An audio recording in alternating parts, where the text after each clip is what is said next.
Fala pessoal, você sabia que no movimento circular uniforme existem duas velocidades, a velocidade escalar e a velocidade angular? Então curta, compartilhe, se inscreva no nosso canal e ative o sininho para receber as notificações que depois da vinheta você saberá.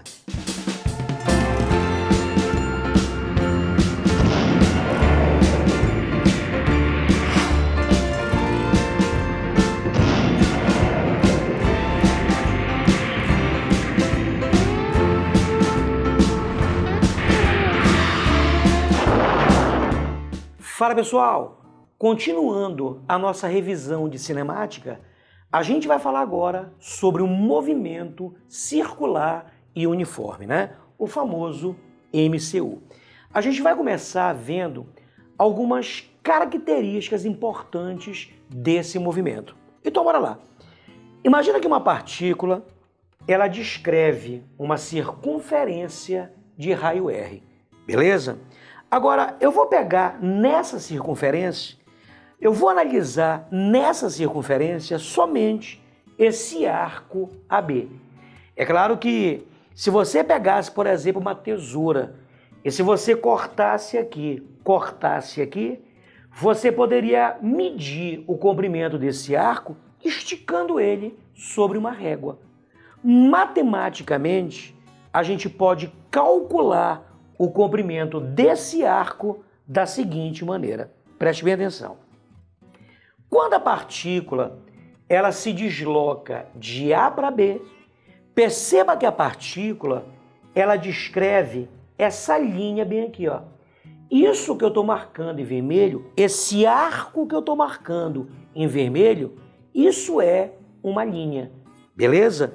Agora, quando a partícula se desloca de A para B, que a partícula descreve essa linha, perceba que o raio, nesse mesmo instante, nesse mesmo intervalo de tempo, ele varre esse ângulo aqui, chama esse ângulo de ângulo θ, beleza?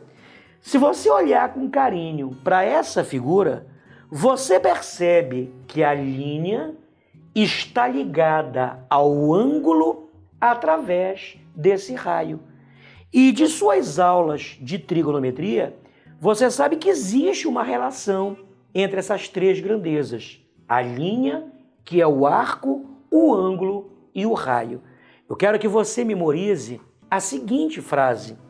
A linha está ligada ao ângulo através do raio. Então quer dizer que matematicamente eu posso escrever essa relação assim, olha. A linha, que é exatamente o comprimento desse arco, está ligada ao ângulo através do raio, que é uma equação que você conhece lá da trigonometria, é a equação para você calcular o comprimento desse arco bem aqui. Tudo bem? Agora tem um problema. Para você utilizar essa equação, o ângulo ele não pode ser dado em graus. Você sabe que esse ângulo aqui, ele tem que ser dado em radiano. Esse ângulo, ele tem que ser dado em radiano.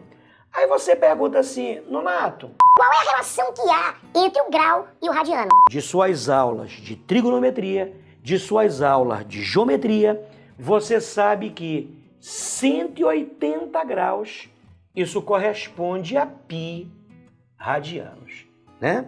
Essa é a relação que há entre grau e radiano, beleza? Por exemplo, imagina que você tenha um ângulo de 30 graus. Aí, ó, você tem um ângulo de 30 graus. Então você pega uma questão de movimento circular e uniforme, aí você percebe que o ângulo que foi varrido ali é um ângulo de 30 graus. E você, naquela questão, precisa calcular o comprimento dessa linha, o comprimento desse arco. Claro que você vai utilizar essa relação, mas para isso, o ângulo tem que ser dado em radianos. O que é que você faz? Uma regra de 3, simples e direta. Ou seja, você sabe que 180 graus, isso corresponde a π radiano. Logo, 30 graus, isso corresponde ao ângulo θ que eu preciso calcular para colocar nessa relação. É claro que se você multiplicar cruzado, o que é que você tira aqui? 180 vezes θ. É 180 θ, que vai ser igual a 30 vezes π. Isso aqui vai dar 30π, certo?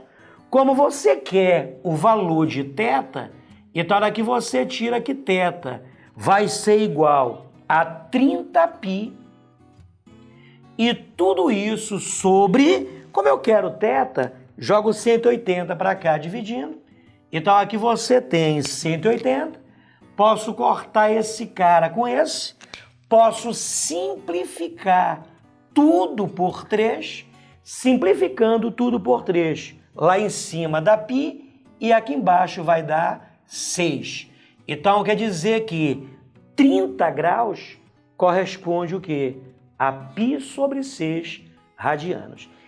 Não é esse que você coloca, é esse aqui, dado em radiano, que vai ter que entrar nessa relação, tá certo? Então, o que a gente vai ver a partir de agora, as equações do movimento circular, tu já sabes que esse ângulo tem que ser dado em radiano, certo? E uma coisa que provavelmente, isso é uma coisa que provavelmente todo mundo conhece, que é o cálculo do comprimento de uma circunferência. Veja, essa relação aqui é a relação para você calcular um pedaço da circunferência, que é essa linha aqui, ó, que é esse arco aqui. E se eu quisesse o comprimento de toda a circunferência? Claro que você pode fazer uma regra de 3, né? Tipo assim, se π sobre 6 corresponde a esse pedaço aqui, então 2π radiano. Nonato, por que 2π radianos? Porque o comprimento de uma circunferência inteira corresponde o quê? A 360. E 360 corresponde o quê? A 2π. Então faria essa regra de 3, né? Ou seja, se π sobre 6 radianos corresponde a esse pedaço, então 2π radianos, que é a circunferência inteira, corresponde ao comprimento todo da circunferência. Tá certo? Não sei se eu fui claro, mas aí você pode partir dessa relação aqui, ó, e fazer isso aqui, ó. Nós temos aqui uma circunferência. Essa circunferência, ela tem um raio R. Eu quero que você determine para mim o comprimento de toda a circunferência, né? Eu quero que você calcule o comprimento de toda essa linha, o comprimento de toda essa circunferência, certo? Claro que você poderia pegar uma tesoura, cortar bem aqui e esticar em cima de uma régua. Ou você pode utilizar essa relação aqui, fazendo o quê? ΔS é um pedaço de circunferência. Mas se eu quero a circunferência inteira, eu troco esse ΔS por C. Quem é o C? É o comprimento da circunferência. Aqui aparece θ, né? Θ é o ângulo de uma circunferência inteira, que é 360. Só que a gente não pode usar graus, mas a gente viu, né, que 360 graus corresponde o quê? A 2π radianos. Então, onde aparece esse θ, a gente vai colocar 2π multiplicado pelo raio, né? Então, é dessa maneira. Uma coisa que provavelmente você já conhece, é dessa maneira que a gente calcula o comprimento de uma circunferência. Tudo bem? Eu vou me afastar do quadro para você dar um print, para você fazer as suas anotações. Daqui a pouco eu volto. Uma outra grandeza relevante ao nosso estudo aqui, que é o estudo do movimento circular e uniforme, são as grandezas período e frequência. Então, para fazer a distinção entre eles já que essas duas grandezas, período e frequência, elas vão aparecer no movimento circular e uniforme, vão aparecer em MHS e vão aparecer no estudo das ondas, né? Que é a parte de ondulatória. Então, para tentar compreender o que realmente essas duas grandezas elas querem dizer. Então, veja bem, o que é período? Período é o tempo gasto para se dar uma volta completa. Veja, período é o tempo gasto para se dar uma volta completa. Então quer dizer que se o móvel ele sai desse ponto, ele dá uma volta completa, quer dizer, ele retorna para esse mesmo ponto, isso quer dizer que o tempo que ele gasta para dar uma volta completa, isso representa o período. Então quer dizer que período, que a gente representa pelo tesão, período é o tempo necessário para se dar uma volta completa. Essa é a definição de período. Período é tempo para dar uma volta completa. E o que seria a frequência? A frequência, gente, veja, é o número de voltas que a partícula dá na unidade do tempo. Frequência é o número de voltas que a partícula dá na unidade do tempo. De novo, frequência é o número de voltas que a partícula dá na unidade do tempo. Perceberam? Perceberam como é simples? Ó, período é tempo para dar uma volta. Frequência é o número de voltas na unidade do tempo. Beleza? Então, se você multiplicar cruzado, ó, multiplicando cruzado, F vezes T vai dar F vezes T, que é igual a 1 vezes 1, logicamente, isso aqui é igual a 1. Da onde você tira aqui a frequência, ela vai ser, posso jogar esse cara para cá dividindo, e tá aqui, gente, olha, uma relação que provavelmente você já ouviu falar. Que relação é essa? Que a frequência, ela vai ser o inverso do período, tá certo? Então quer dizer que a frequência, ela vai ser o inverso do período. Aí você pergunta assim, Nonatinho lindo, qual é a unidade do período? Qual é a unidade da frequência? Pessoal, eu vou trabalhar o segundo como a nossa unidade do tempo. Isso quer dizer, ó, que período ele vai ser dado em segundo. Se o período ele é dado em segundo, a unidade da frequência é o inverso do segundo. E essa unidade, o inverso do segundo, é o que nós chamamos de hertz. Beleza? Então quer dizer que em termos de unidades,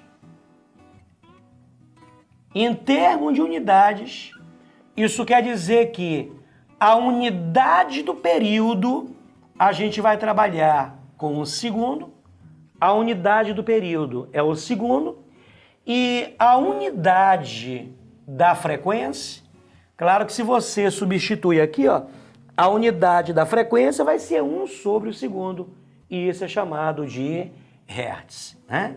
Então, a unidade da frequência é o hertz que a gente vai representar por Hz. Tudo bem?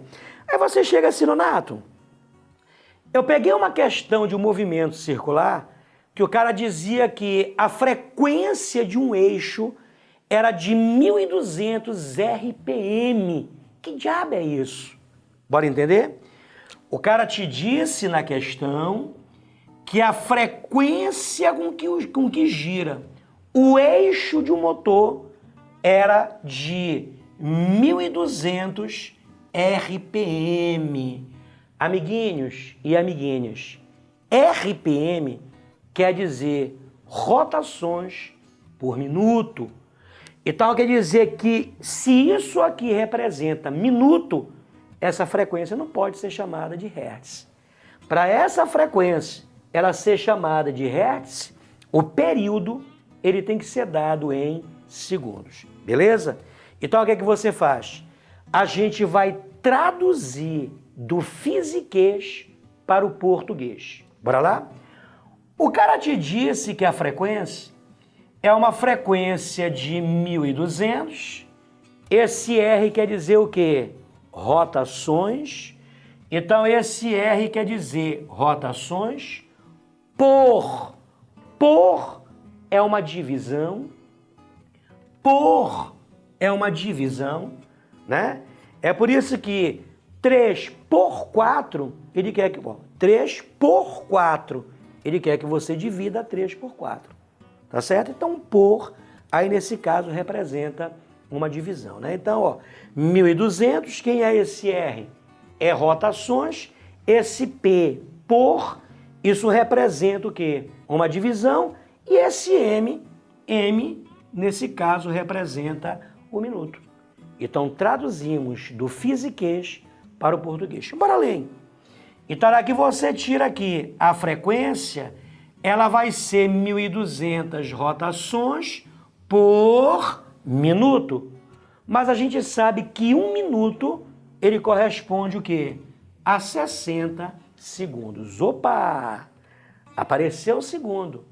Então, o resultado que der aqui já pode ser automaticamente transformado em quê? Em hertz. Então, bora lá? Posso simplificar bem aqui, ó. Isso aqui vai ser igual a 120 dividido por 6, quanto é que dá? 20. Aí 20 o quê?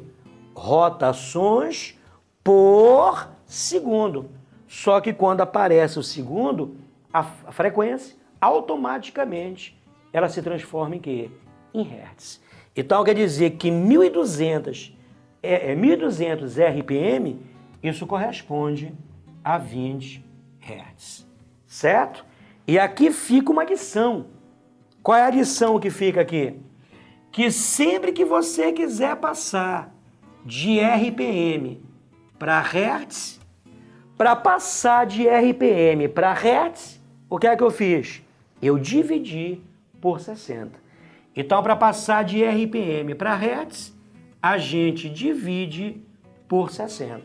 Claro que se você quiser o contrário, quiser passar de hertz para RPM, você faz a operação inversa. Você multiplica por 60. Tudo bem, pessoal? Eu vou me afastar do quadro para você dar um print para fazer suas anotações.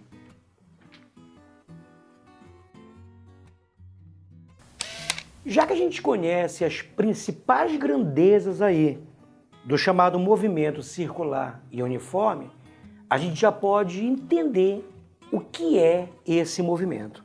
Então, veja bem, acima de tudo, esse movimento é uniforme. E você sabe que a principal característica do movimento uniforme é que a velocidade escalar, ela permanece constante. Pessoal, é muito importante você entender essa linguagem, esse fisiquês. Quando eu falo em velocidade escalar, o que me interessa é o módulo da velocidade. Então, toda vez que eu usar a palavra escalar, eu estou me referindo a um módulo da velocidade. Então, quer dizer que movimento uniforme, qual é a principal característica? Que a velocidade escalar, ela permanece constante, ou seja, o módulo da velocidade permanece constante.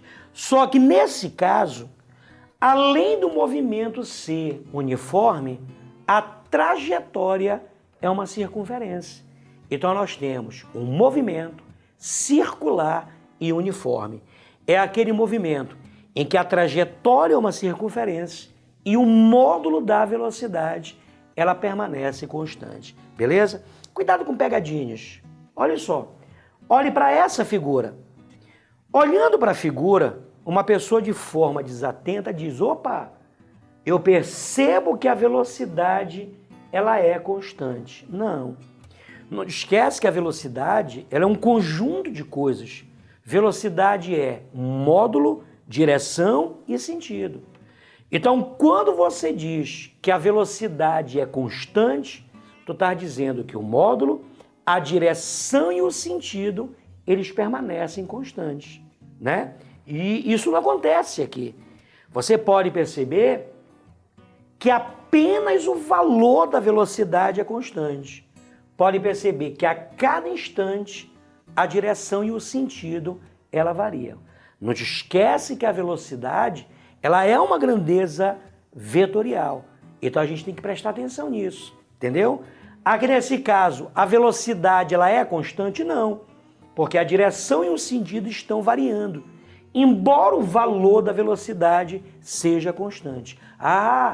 Se só o valor da velocidade é constante, então eu tenho que usar as palavras velocidade escalar. Nesse movimento, a velocidade ela é constante? Não, porque a direção e o sentido variam. Então você diz, nesse movimento, a velocidade escalar ela é constante, quer dizer, apenas o valor, o módulo da velocidade, ela permanece constante. Tudo bem, pessoal? Tá certo? Então essa é a principal característica do movimento circular e uniforme. Como eu te disse, a questão das palavras que aparecem, né? Essa linguagem física que aparece. Por exemplo, perceba que a cada instante a velocidade ela é tangente à trajetória. Você sabe que a palavra tangenciar quer dizer encostar, né? Então, a cada instante, a velocidade ela é tangente à trajetória. Então eu posso chamar o quê? De velocidade escalar ou eu posso chamar de velocidade tangencial. Tangencial, para eu me lembrar que a cada instante essa velocidade ela é tangente à trajetória. Tudo bem, pessoal? Tá certo? É só uma questão de linguagem para a gente se adequar, né? A se adequar a essa nova linguagem. Agora veja, nós temos aqui uma partícula. Essa partícula descreve uma circunferência com a velocidade escalar constante. Então ela descreve o quê? Um MCU, um movimento circular e uniforme. É claro que se eu quiser representar a velocidade nesse ponto, essa velocidade nesse ponto está aqui, ó. Ela é tangente à trajetória. A velocidade nesse ponto aqui, ó, ela também é tangente à trajetória, certo? Porque a gente pode também usar o termo velocidade tangencial. Tudo bem? Perceba que quando a partícula ela se desloca de B para A, eu vou fazer o seguinte. Não altera, mas eu vou chamar aqui de A, só para não vai alterar em nada, tá? É só por questão de comodidade. Imagina que uma partícula ela se desloque de A para B. Perceba, quando a partícula se desloca de A para B, ela percorre essa linha. E pelo fato dela percorrer uma linha, a velocidade também pode ser chamada de velocidade linear. Quer dizer, parece ser confuso, né? Quer dizer, a velocidade aqui nesse caso, ela tem 3 apelidos. Velocidade escalar, velocidade tangencial, para a gente se lembrar que a cada instante ela é tangente à trajetória, ou velocidade linear, para a gente perceber o que a partícula descreve, é uma linha, né? Esse arco aqui, ele é uma linha. E a gente viu no início da aula que a gente pode representar essa linha por ΔS. Na verdade, essa linha é um arco, né? E o que a gente viu no início da aula, que a linha está ligada ao ângulo através do raio. Ou seja, a linha ela está ligada ao ângulo através do raio. Não esquece que para você utilizar essa equação do arco, esse ângulo θ aqui, ó, ele tem que ser dado em radianos. Beleza? Então, bora dar uma explorada aqui na velocidade escalar, certo? Bom, por definição, a gente sabe que a velocidade ela vai ser o espaço dividido pelo tempo. Essa é a definição de velocidade escalar. É o espaço dividido pelo tempo. Nesse caso aqui, quem é o espaço? É essa linha aqui, né? Que é o comprimento desse arco. Então, quer dizer que essa velocidade, ela pode ser escrita dessa maneira, ó. Velocidade é ΔS, o ΔS é essa linha, mas a linha está ligada ao ângulo através do raio. Então, aonde aparece esse ΔS, eu posso substituir, ó, e colocar θ vezes R e tudo isso dividido pelo ΔT. Aí você fala assim, Leonardo, são duas equações? Não. a equação é uma coisa só, né? Velocidade escalar é o espaço pelo tempo. A única novidade é que esse espaço aqui, que é essa linha, é o comprimento de um arco. E o comprimento de um arco é θ vezes R. Não esquecendo que esse θ sempre, né, tem que ser dado em radiano. Então não são duas equações. É uma maneira de você dar uma roupagem nova numa equação que a gente já conhece. Entrou uma novidade agora. A gente está trabalhando com arco. E arco é θ vezes R. θ dado em radiano.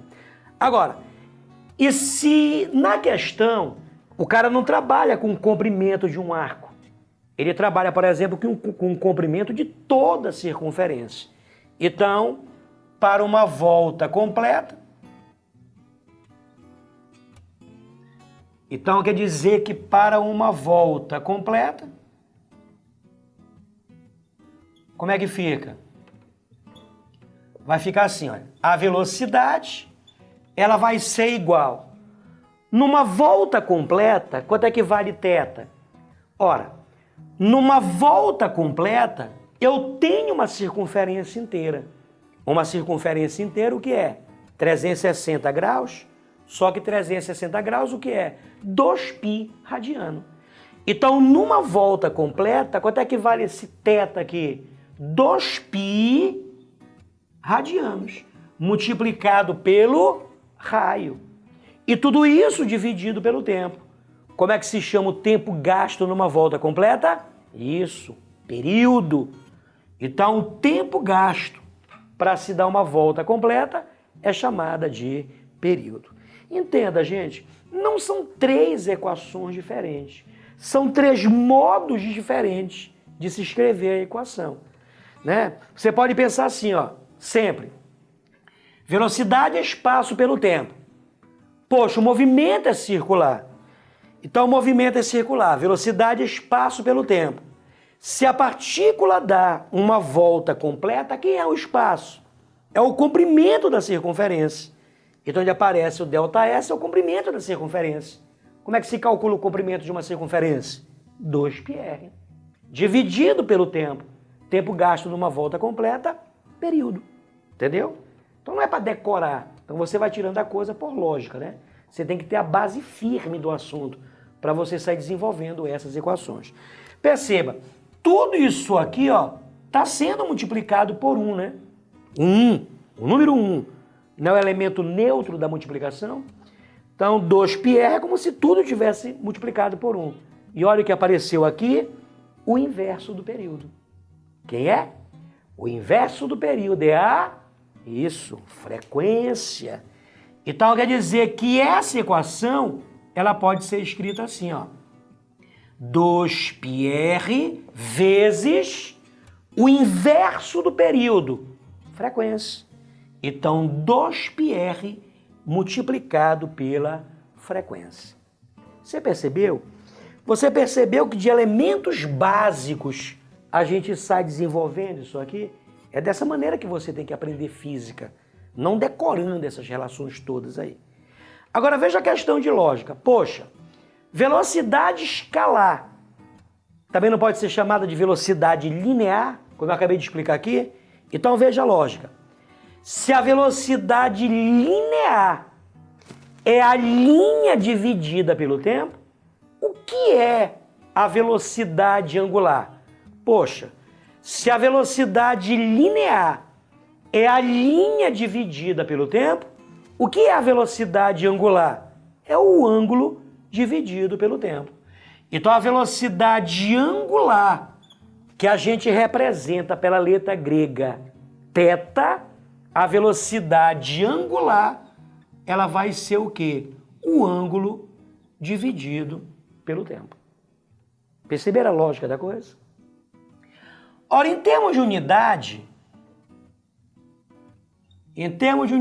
como é que fica? Se a velocidade angular é o ângulo dividido pelo tempo, pense assim, olha, o ângulo é dado em quê? Radiano. E esse tempo, ele é dado em segundo. Então, a unidade da velocidade angular é o radiano por segundo, certo? E qual é a relação entre V e ômega?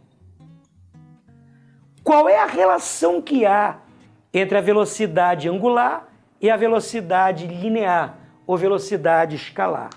Então, se você é um observador, olha aqui. Aqui não aparece θ sobre ΔT? Ó, θ sobre ΔT. Só que θ sobre ΔT, quem é? O ômega. Então, quer dizer que aqui onde aparece θ sobre ΔT, a gente substitui pelo ômega. Pronto. Tu já sabes a relação. Ou então você usa aquela frase que eu pedi para você memorizar. Que frase? A linha, velocidade linear, está ligada ao ângulo, velocidade angular, através do raio. Pronto. Essa é a relação que há entre a velocidade linear ou escalar e a velocidade angular. A linha está ligada ao ângulo através do raio. Olhando para cá, ó. θ sobre ΔT, quem é?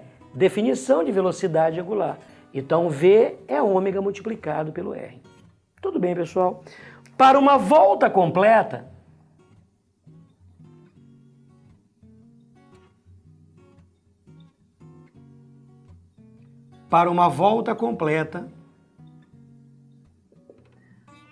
a velocidade angular vai ser igual. A gente já sabe que a velocidade angular é o ângulo dividido pelo tempo. Numa volta completa, quanto é que vale esse ângulo? 360 graus. Só que 360 graus o que é? 2π radiano. Então vai ficar 2π radiano. Dividido pelo tempo. Como é que se chama o tempo gasto numa volta completa? Período. Então vai ficar 2π sobre o período. Certo? Mas observe, tudo isso aqui está sendo multiplicado por 1. E a gente sabe que o inverso do período, quem é? Frequência. Então daqui você tira aqui. A velocidade angular vai ser 2π. O inverso do período é a frequência. Tá aí, ó. A gente fez um quadro aí, basicamente com toda a teoria do movimento circular e uniforme. Tudo bem? Eu vou me afastar do quadro para você dar um print, para você fazer as suas anotações. No próximo vídeo, a gente vai resolver umas 2 ou 3 questões para solidificar esse assunto que, deveras, ele é um pouco chatinho. Um grande beijo.